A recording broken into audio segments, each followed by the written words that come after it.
झटपट पटापट लक्ष्मी जी घर के अंदर प्रसन्न होके अंदर आएंगी घर के पटापट। झटपट पटापट लक्ष्मी जी घर के अंदर प्रसन्न होके अंदर आएंगी घर के पटापट। नाचतो सगळं विसरून पोरी बघता थांबून, निळा पिवळा लाल लाल रांगोळी काढतो वाकून।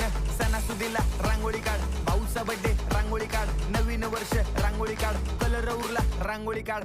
उभी लाईन, आडवी लाईन, तिरपी लाईन, वाकडी लाईन, फुल काढ, चिमणी काढ, हत्ती चुकला पुसून काढ। सगळ्यांनी इकडे लक्ष द्यायचं आहे, टेन्शन घ्यायचं नाही, डान्स करत राहायचा। सासूबाई चिडणार आहेत, घाबरायचं नाही, वाईप करत राहायचे आणि सोबत म्हणायचं झटपट पटापट लक्ष्मी जी घर के अंदर प्रसन्न होके अंदर आएंगी घर के पटापट। झटपट पटापट लक्ष्मी जी घर के अंदर प्रसन्न होके अंदर आएंगी घर के पटापट। पाटापुढे ताटापुढे देवापुढे मागे पुढे सगळीकडे चोहीकडे आम्ही खातो बटाटे